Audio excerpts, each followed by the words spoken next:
Hello, and welcome to the Unconventional Path, Entrepreneurship and Innovation Stories and Ideas. I'm Bela Musits. And I'm Mike Wasserman. Hey, Mike, today's guest on the podcast is Erica Cole.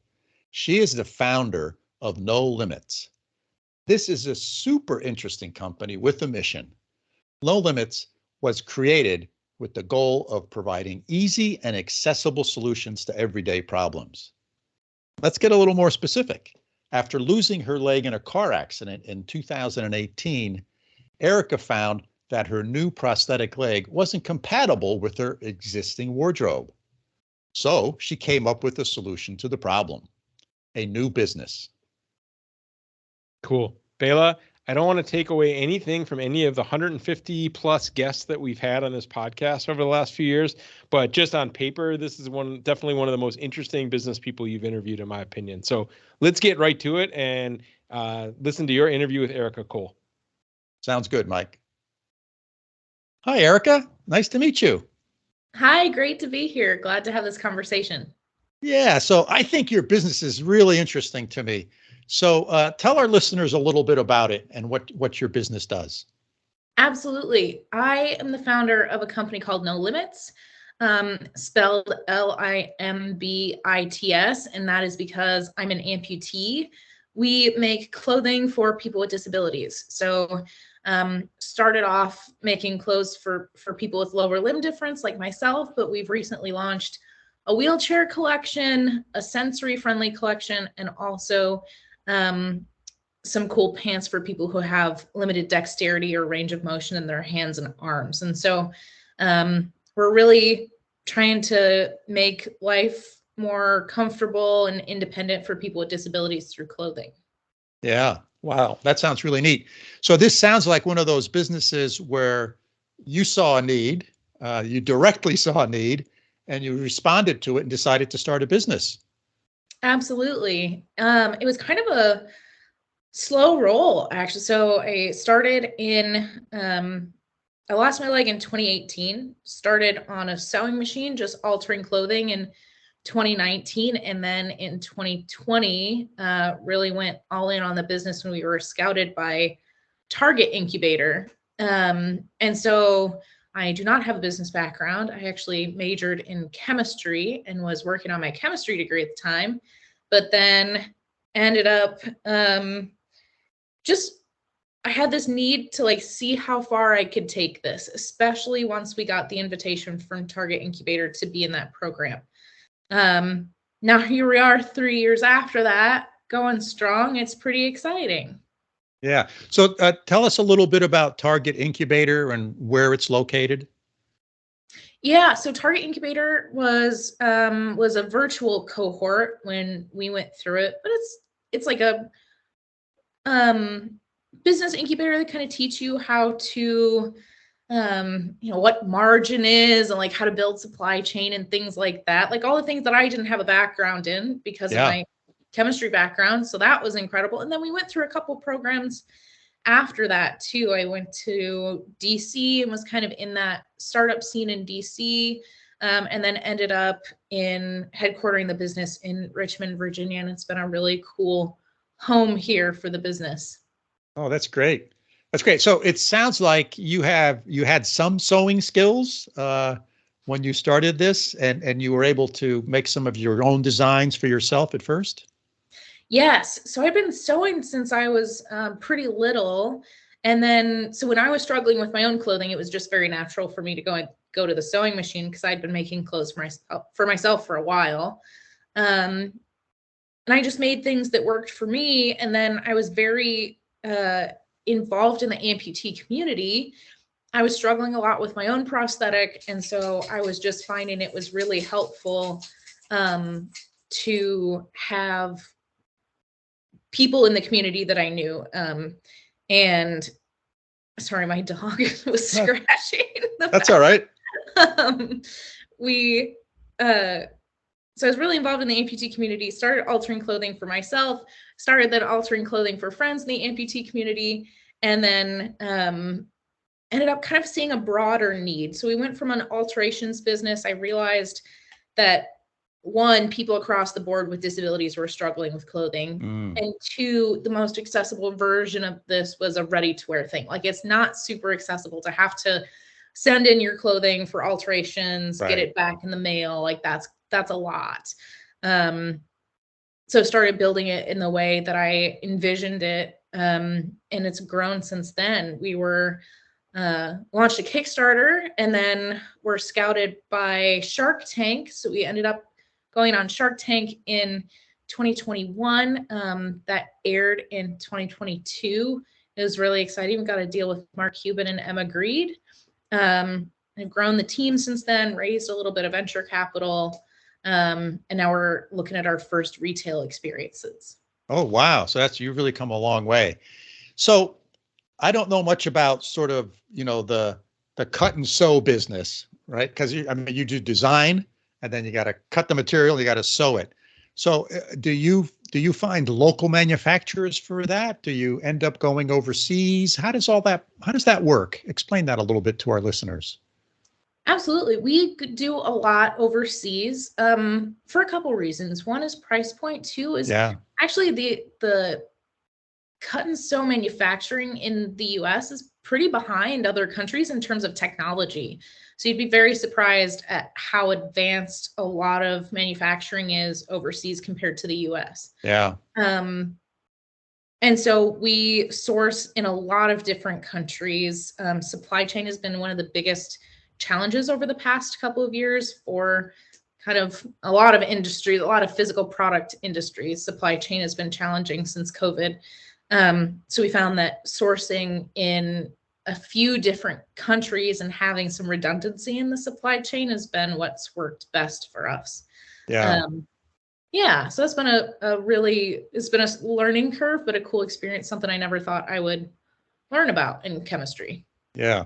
Can you take us through sort of, let's say you have an idea for a new piece of clothing. Can you take us through sort of the design process, and then how you source it, and how you figure out how many to order, Oh my gosh, all those types of things? Okay, there's a lot. What colors, there, yes. what sizes, right? I mean, this is like complicated. Can you take us through all of that a little bit? Absolutely. And the other thing that I'll say too is we're a little bit different because we're in this adaptive space. So like the sizing and grading is what we call it when you have a garment, usually create it in a size medium, right? Because that's kind of middle of the road. Grading is what happens when you take a garment and then you make it in the small, and then you grade it through, 3XL. Like, what are those differences? And it doesn't all scale the same way. So our grading process is very different because we're focused on people with disabilities who, wheelchair users, for example, that grading is not the same as an able-bodied person. As a wheelchair user, we look at the larger sizes, and compared to the smaller sizes, their bodies aren't changing in the same way as you get into the larger sizes. So anyway, all of that having been kind of the caveat to that, how it works traditionally. So we have an idea for a product, and in our experience, we usually look at a target segment. So we're like, okay, I'm going to use our wheelchair users as an example, as a really intense design process. So we're like, we want to make pants for wheelchair users. We actually work with a lot of occupational therapists and people with disabilities in this development process to be like, let's go on a sewing machine, create kind of these hypotheses of what we would work. We learn about the challenges first, then come up with some hypothesis solutions, and then we're doing a lot of iterative testing, just basically from a sewing machine. Once we have something that we're confident is working for the majority of people in this segment that we're targeting, then we develop what's called a tech pack, which is like a blueprint of how this garment would be manufactured. We send that tech pack to the manufacturer, and it's really difficult to find a manufacturer because, one, they have to specialize in, we do a lot of denim. Denim is kind of its own category. It has its own challenges because of the washing process that comes with denim. And then the trims for denim are different than other. So like you think of the shank buttons, traditionally not on clothes that aren't denim, and like the rivets and the pocket designs and things like that. Like denim is its own beast, which I did not know until starting trying to start a denim company, right?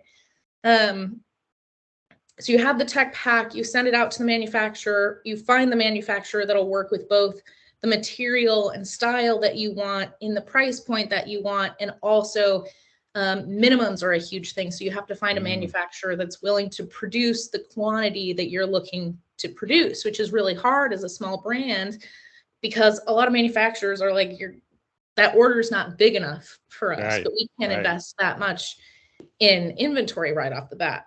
So that was a challenge. You go back and forth on samples, source, the raw material, all of the trims, so thread, the button, the zippers, all of that. Coordinate getting all of that to the manufacturer, and then tell them how many you want. There's a grading process in there, so you get a size set. And then you hit the go button and pay your deposit, and then you'll get your stuff in 3 to 6 months, depending on. Yeah. So the timing of that is really challenging as an apparel business.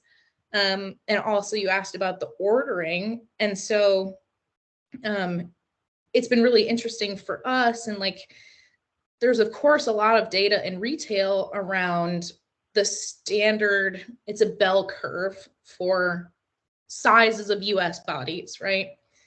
That bell curve is centered around a different point for people with disabilities, because they often have comorbidities that are causing either weight loss or weight gain. Yeah. So the bell curve in our industry looks very different, and there's not a lot of data around that. So we're a little bit guinea pigs in that. We're having to do our best guess. And then we're learning and collecting that data. So hopefully we can, help other brands that are looking to enter this space behind us too. Yeah. So it's a art and a science.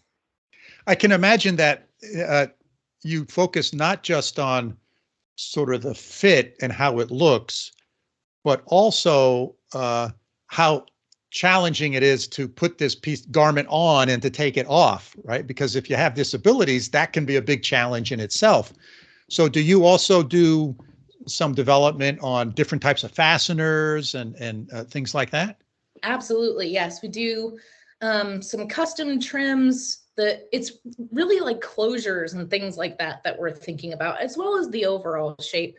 So there's a lot that goes into that too. And that's really kind of where we start, is what's going to be easiest for someone to get on and off. And then also the other time you're interacting with your clothing a lot is in the restroom.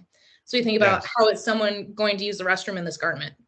So those are the things that we think about when we're on the very front end of developing. And then if there's an off-the-shelf trim, like a zipper that we can use, that's great. Or sometimes we've kind of gone back to the drawing board and been like, is there something that we can develop, like a magnetic snap type thing that would work for somebody? So we do that too.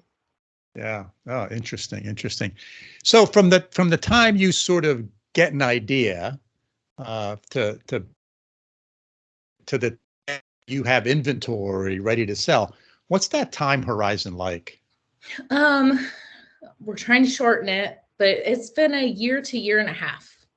Wow. Yeah.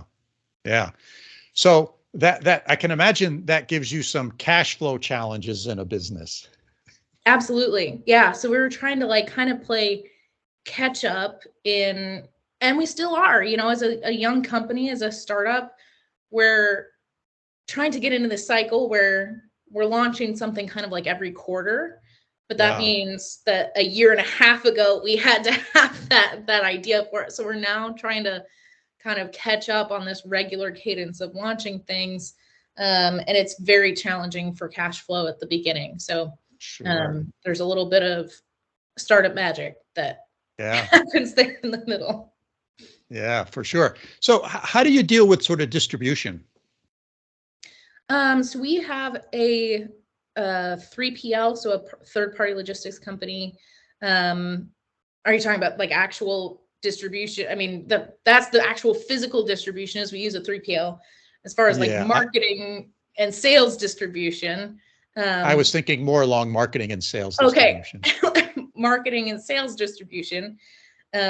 is we have our own e-commerce website. People can order online. We are marketing through healthcare organizations also, because even though we're not positioning ourselves as a medical product, it tends to be that when people are struggling with clothing because of a disability, an occupational therapist or the prosthetist or the wheelchair provider are very involved in that.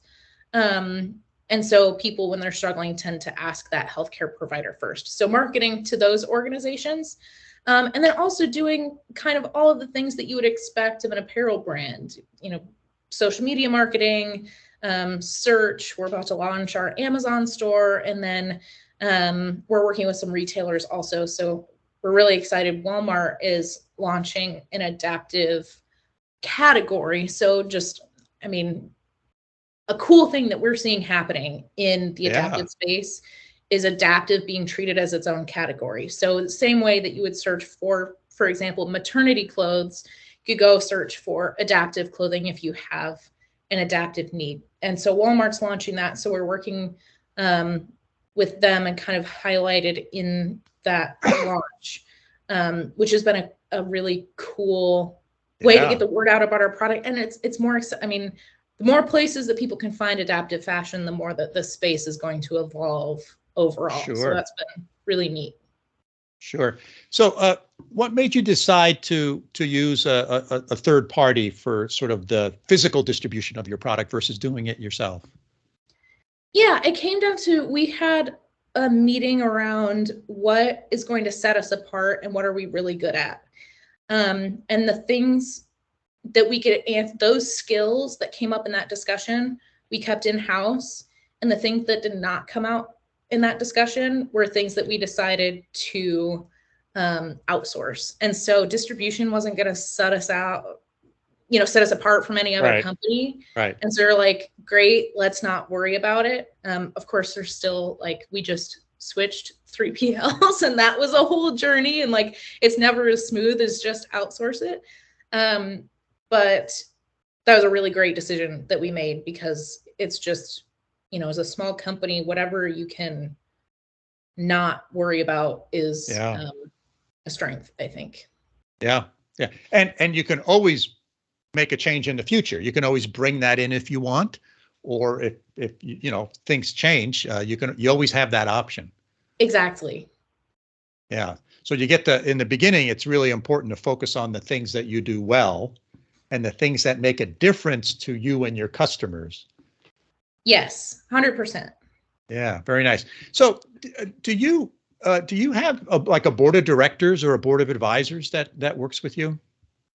We do have some board members. They're mostly investors that came from our financing rounds. And then we have been super lucky to bring on a lot of strategic investors early on. So we have, I think that's set us apart too for the age of the company. Really summer 2020 is kind of what I call the start date. For the age of the company, we have a tremendous amount of experience behind it because we were lucky in pulling on those strategic investors early. Yeah. Yeah. Very nice. Very nice. So do you, is there a lot of competition in this space? There are other companies doing this? I'm not familiar with it at all. There's not. There are more than there were a few years ago.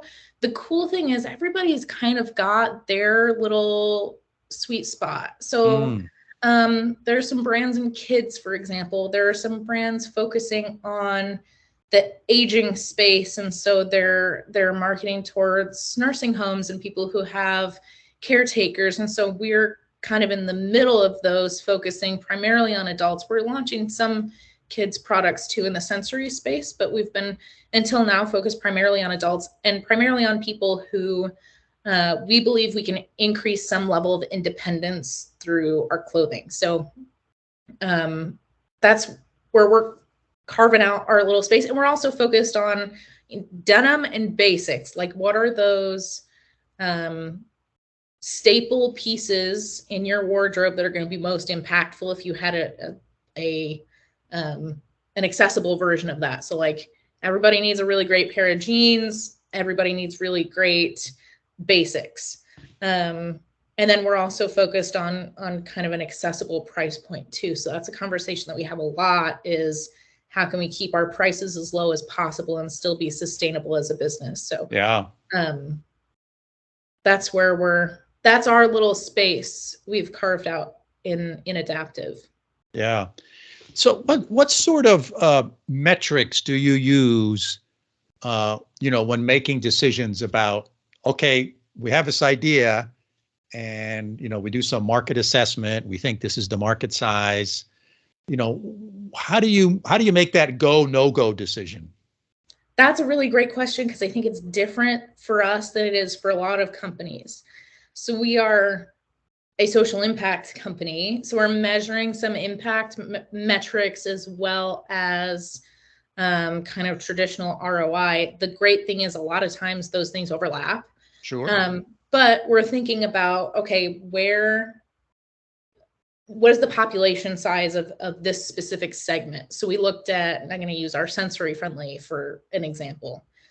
Sensory friendly, there are estimates that about 30 million people in the US have some sort of sensory need or sensory challenge.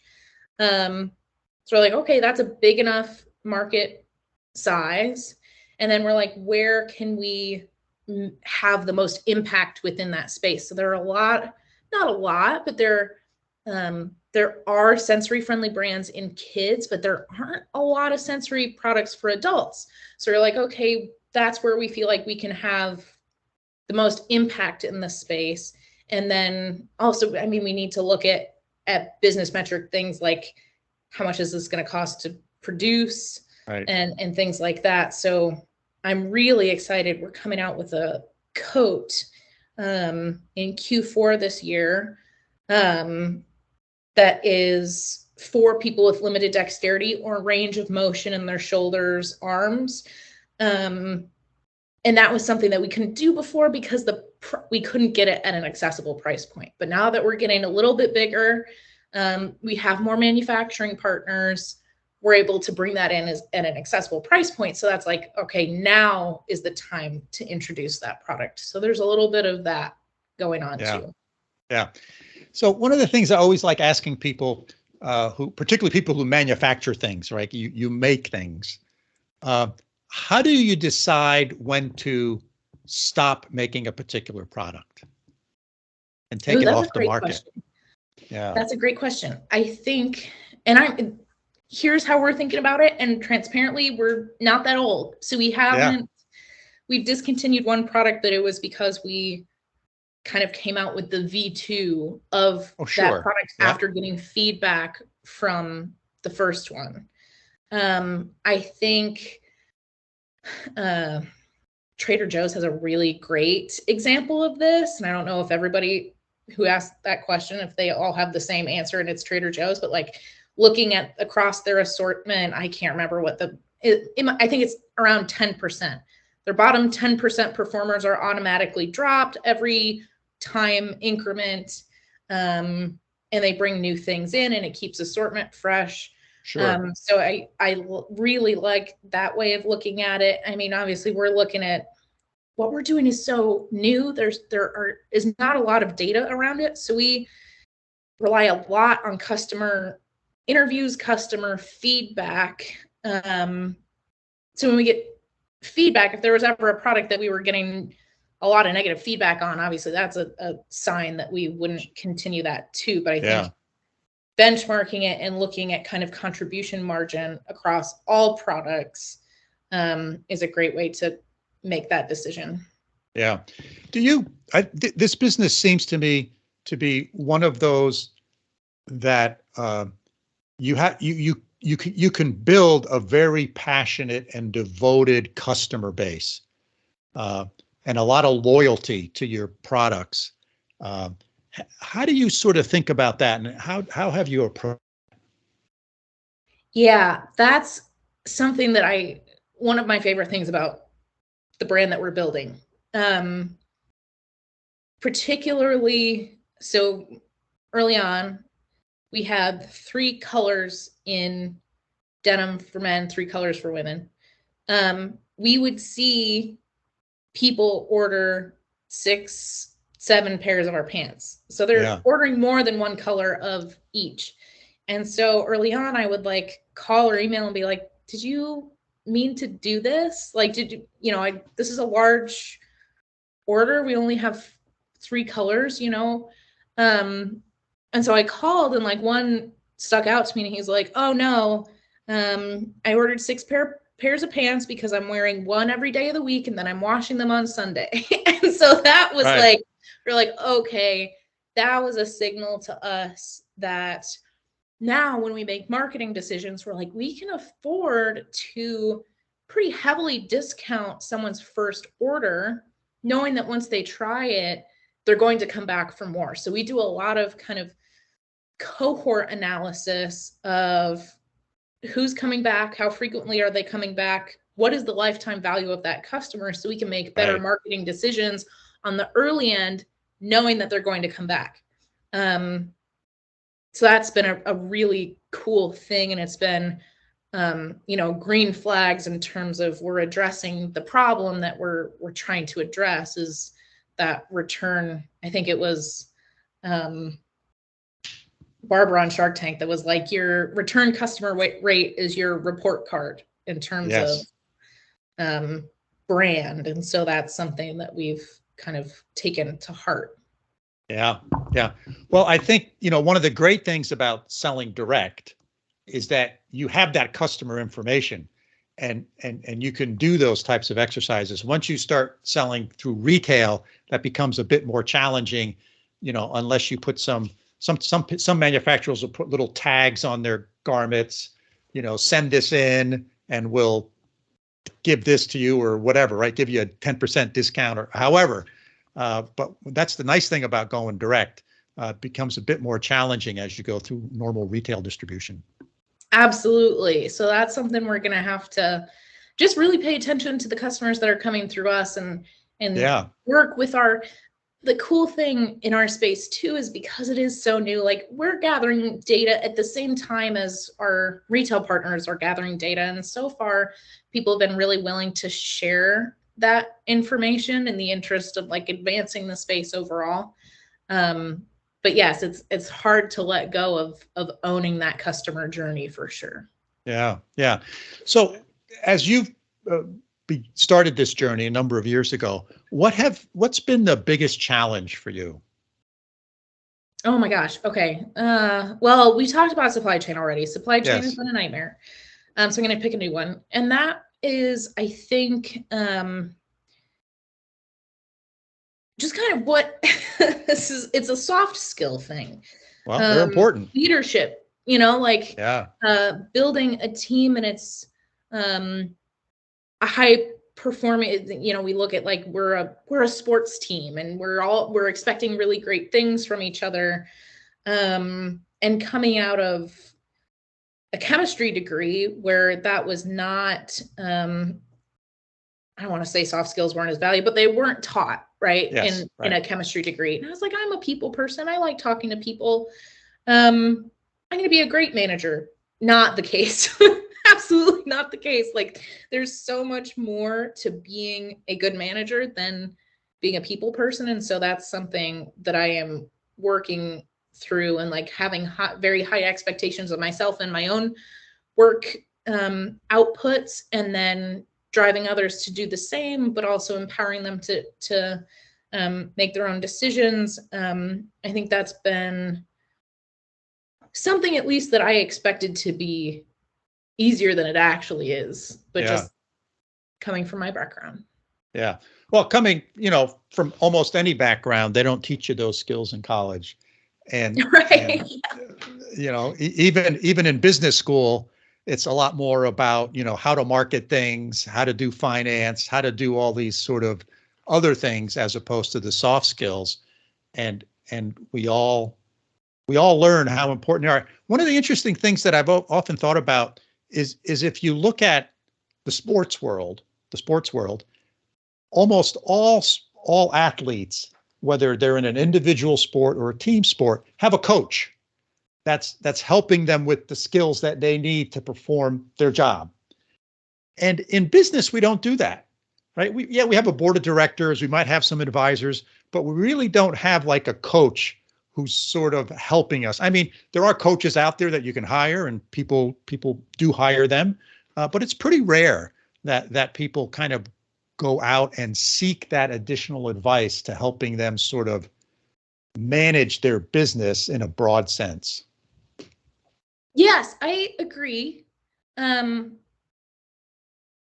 It's something that I kind of did from the beginning, is relied on mentors a lot. Yeah. And my mentors have changed over the years. I'm not working with the same ones now that I was early on. Some of them are the same, but as kind of the business has evolved, my needs and mentors have evolved. But I have been very pleasantly surprised by the generosity of this startup community in willing to mentor and give advice. Like, I have never felt like, man, I don't have anybody that I can ask about this. Like, it's actually been really cool. Yeah. And how, like, it can be cutthroat and it can be competitive. But there's also a lot of generosity in startups and like rooting for each other. And I do love that about entrepreneurship. Yeah, that's a great point. I would say that 80% of the people that you ask for help, long as it's not financial, they'll take the time, right? They'll have a cup of coffee with you, they'll go to lunch with you, and they'll share their experiences with you, which is just great. And I think a lot of people don't take advantage of that. So it's really nice to hear that you're doing that. Yeah. And then I try to like extend that same, I feel like there are so many things. The mentality that I have is like, I have learned mistakes the hard way. I would love for someone else to, benefit from me learning it the hard way, so Sure. they don't have to learn it the hard way. Right. Right. I think that's just a cool thing about the startup community. Yeah. We've been chatting for about a half hour here, so I want to start wrapping this up. If people want to find out more about your business and you, where's the best place for them to do that? Yes, our website is no-limits.com, and that limits is spelled Limbits. Perfect. I will make sure that's in the show notes so people can reach out to you. Is there anything that I should have asked you that I haven't, or anything else you'd like to share with our listeners?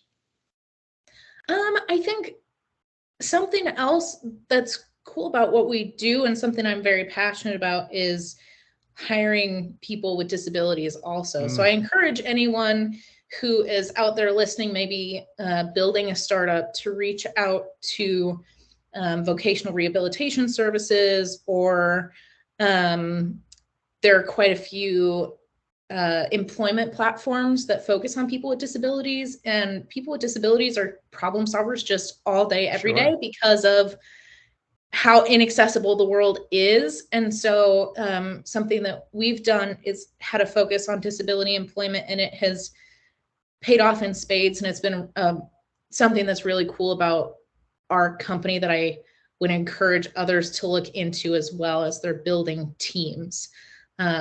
It's been really cool because any product that you're building, if you bake accessibility into that along the way, ends up 100 times better for not just your disabled users, but for all of your users.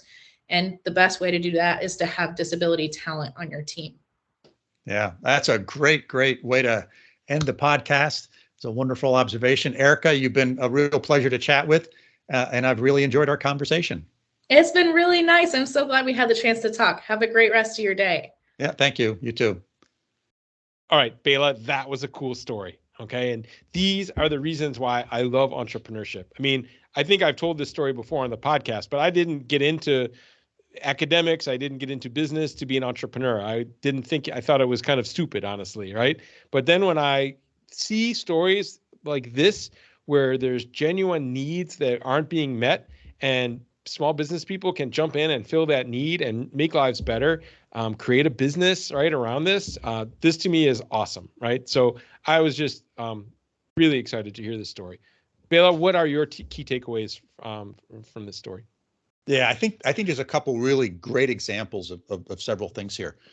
One is this notion of finding a niche and focusing on that niche. And I think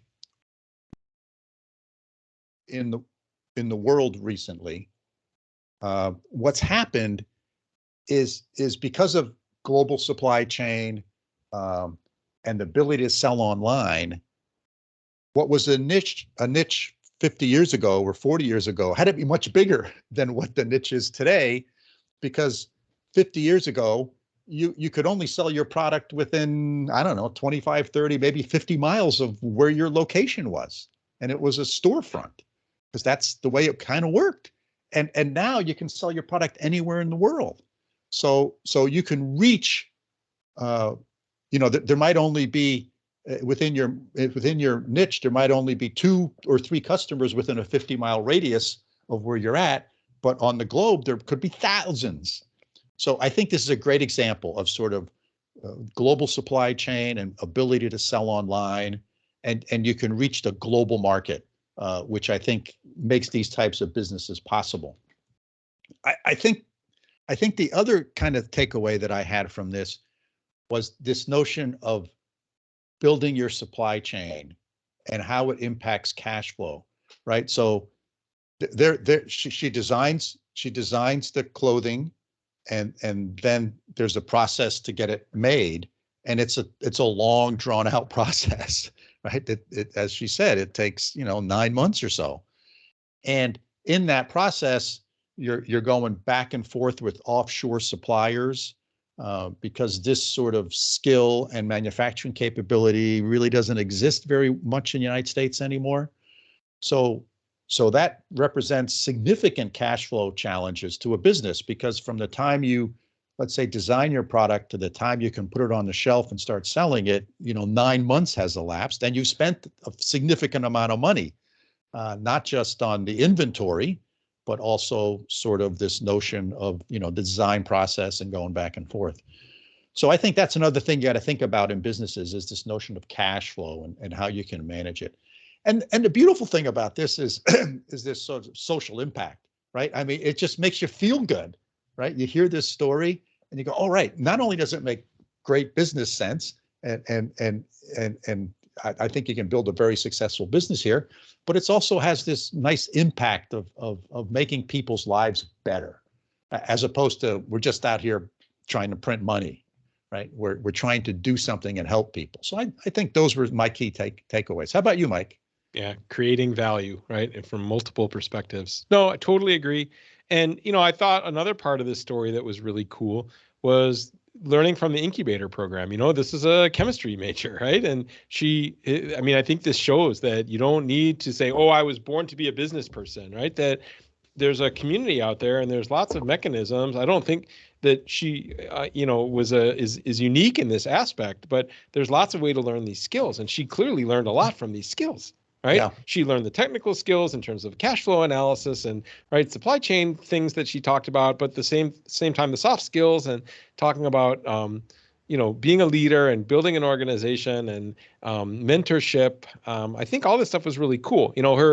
Her reflection on the generosity of the startup community is something you and I have seen time and time again on this podcast and in our teaching and in our lives.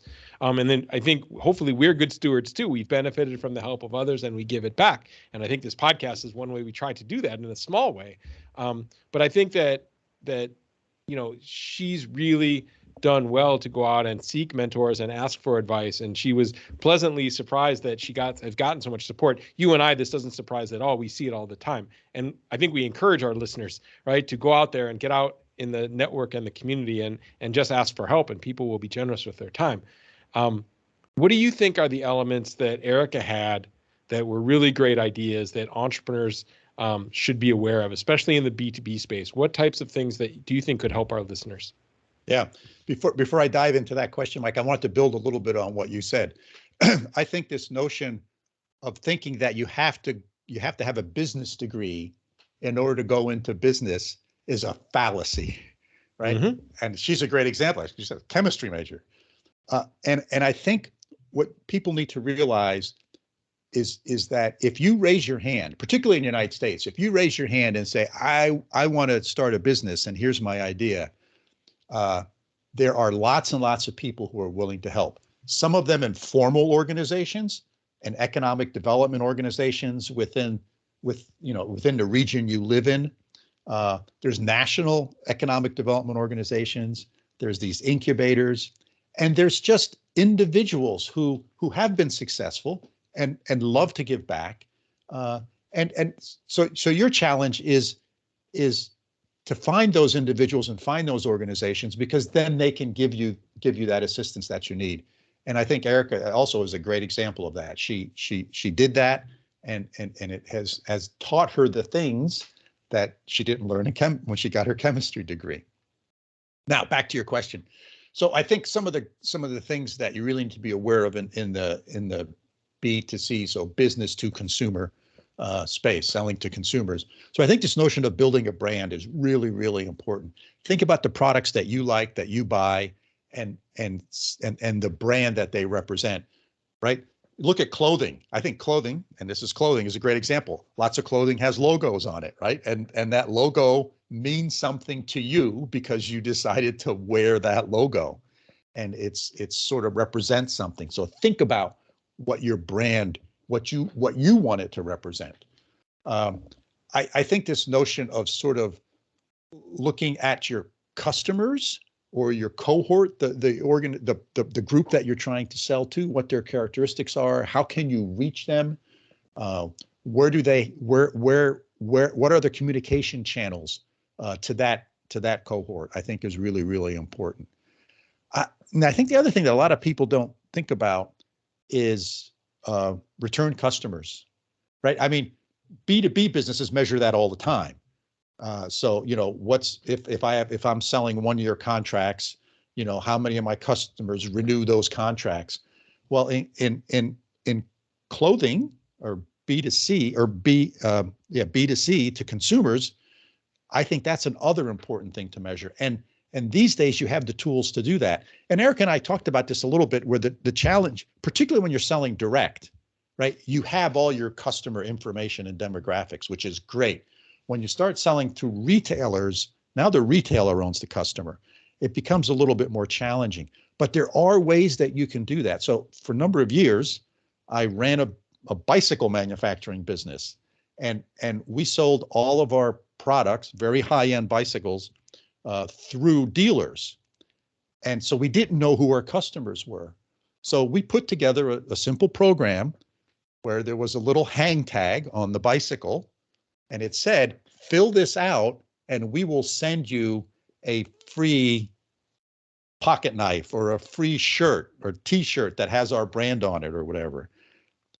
My whole objective there was to get my customer's name and address. That's what I wanted. And this is sort of pre-internet. And that was how we did that. And we got a huge response into that, because people love filling out stuff like that to get something for free. Right now, that was built into the price of the bicycle, but it worked really, really great. And we developed this big database of customers, which prior to that we didn't have. The only customers we had were the ones who were returning their bikes because they broke and it was a warranty issue, right? Which isn't the only customers you want to have information on. So my point here is you want to figure out how to be able to communicate with your customer and measure how many times they're coming back and buying additional products from you. And it was interesting how Erica said that sort of happened serendipitously with her, right? Because it was like this person ordered 6 of them or 7 of them, whatever it was. He goes, "Why did you do that?" And the explanation I thought was great. Mm-hmm. Yeah. Data can be your best friend, even in a small business. That's really important. Yeah. But yeah, no, Bela, thanks for asking thoughtful questions and spending some time to give Erica and No Limits a bit of attention. I mean, this isn't a paid ad or anything, and we have nothing invested in this. But to me, especially having known personally several people with disabilities throughout my life, to me, linking people who need adaptive clothing with companies like No Limits can be a really valuable, life-changing connection. So I can't enough thank you for having some insight and foresight to do this. And I can't underscore enough Erica's statements about hiring workers with disabilities. I think that call she made at the end is something we should all listen to, that there's a lot of people that look and have different life experiences than you and I, and these are customers too, and they are valuable employees too. And the more we can open up our thinking to the fact that there's lots of people that live their life in different ways that can add value to our organizations, I think it's something that's worth thinking about as we're, those of us who are hiring people are going through our next wave of recruiting and employees and selecting employees, that this is stuff that's really, really, to me, really important and really cool. So I thought this was great. Yeah, agreed, Mike. A great way to sort of wrap this one up, I think. Yep. All right. Well, listeners, thanks for, again, spending some time with us. And we hope you found this episode as interesting and thought-provoking as we did. As always, if you have questions about what we've discussed, please get in touch with us. Our email is bela.and.mike@gmail.com. Hey, and please do follow the podcast if you haven't already. So until next time, signing off from upstate New York. See you soon, Mike. Sounds great, Bela, from over here in Münster, Germany. We'll talk to everybody next time. Okie doke.